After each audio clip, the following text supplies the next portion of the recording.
ቀይ ባህርን በሚመለከት በተደጋጋሚ አንስቻለሁ። ደግሜ አቋሜን ለመግለጽ እንዲመቸኝ እስራኤል የጎላን ተራራ ለምን ያዘች? እስራኤል የጎላን ተራራ ያዘችው ለናሽናል ሴኩሪቲ፣ ለህልውናዬ፣ ለኤግዚስተንሲ ችግር ያጋጥመኛል ብላ ስላመነች ነው።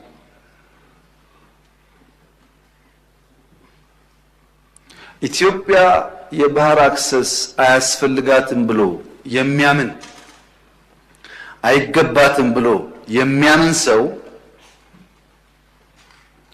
አንድ ተፈጥሯዊ ህግ የሳተ ይመስለኛል። ሰው ይወለዳል፣ ሰው ያድጋል፣ ሰው ያረጃል፣ ሰው ይሞታል። ይሄ ተፈጥሮ ነው።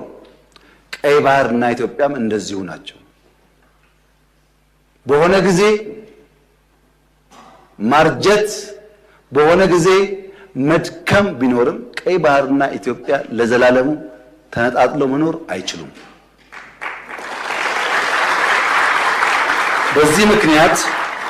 በዚህ ምክንያት በጣም ብዙ ስለሆነ ሀብቱ ከምጽዋ ጫፍ እስከ ሞቃዲሾ ጫፍ 5000 ኪሎ ሜትር ነው። በጣም ትርፍ ነው። ካለነው አካባቢ በላይ ነው ጥቅሙ።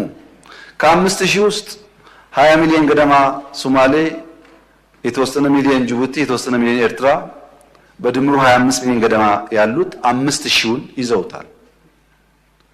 130 ሚሊዮን ህዝብ ያላት ኢትዮጵያ የጠየቀችው ግን 50 ኪሎ ሜትር ነው። ይሄ ፍትህ ካልሆነ ዓለም ላይ ፍትህ የለም ማለት ነው። የጠየቅነው ደግሞ ገለን ቀምተን አይደለም።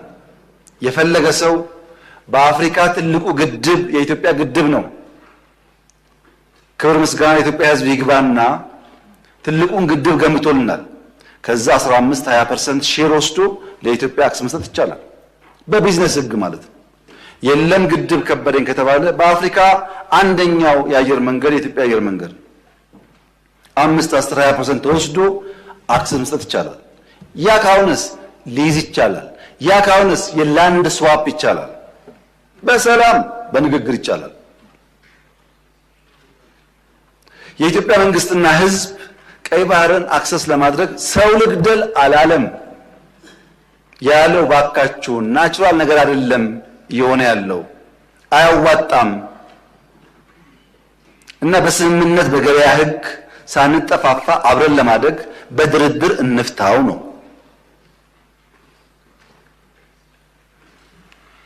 ይህን ጉዳይ መቀበል የጊዜ ጉዳይ ካልሆነ በቀር የግድ ይመስለኛል። እኛም ብንፈልግ አንችልም፣ ሰርቫይቭ ማድረግ አንችልም። በዛኛው ወገን በሌላ ወገን ያሉት የሚቸገሩ ይመስለኛል። ለምሳሌ ከኛም ሄደውን ውሃ ወደ ኤርትራ ተከዜ ይሄዳል ብንከለክል፣ ወደ ሶማሌ ሸበሌ ይሄዳል ብንከለክል፣ ኦሞ ኬንያ ይሄዳል ብንከለክል፣ ባሮ ሳውት ሱዳን ይሄዳል ብንከለክል፣ አባይ ሱዳን ብንከለክል ይሆናል? ፈጥሮ አይደለም አይደል? ትክክል አይደለም። ይሄ ልክ እንደሱ ማለት ነው። እንደሱ ማለት ነው። እኛም ማጋራት አለብን፣ እነሱም ማጋራት አለባቸው። እኛም ማገዝ አለብን፣ እነሱም ማገዝ አለባቸው። ተያይዘን ማደግ አለብን። ይኸውላችሁ የተከበራችሁ ምክር ቤት አባላት፣ አሰብ ላይ የኢትዮጵያ መንግስት ፖርት ገነባ፣ ኤርፖርት ገነባ፣ መንገድ ገነባ፣ ሪፋይነሪ ገነባ እና ተጋጨን። እዛ ቀረ ሀብቱ።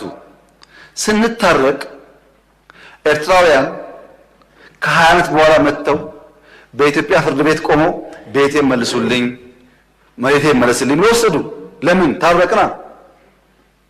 በግለሰብ መጥተው ያኔ የተባበሩ ኤርትራውያን ቦታቸውን ንብረታቸውን ወሰዱ።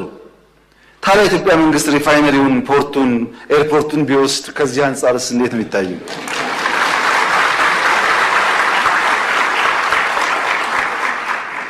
እኛ ስጡን ብቻ አላልንም።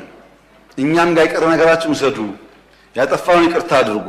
ግን በቀጣይነት ኢትዮጵያን ከተፈጥሮ ጸጋው ማስቀረት ያስቸግራል። አሁን ከበደ ሊያግዝ ይችላል፣ ተሰማ ሊያግዝ ይችላል፣ ጫላ ሊያግዝ ይችላል።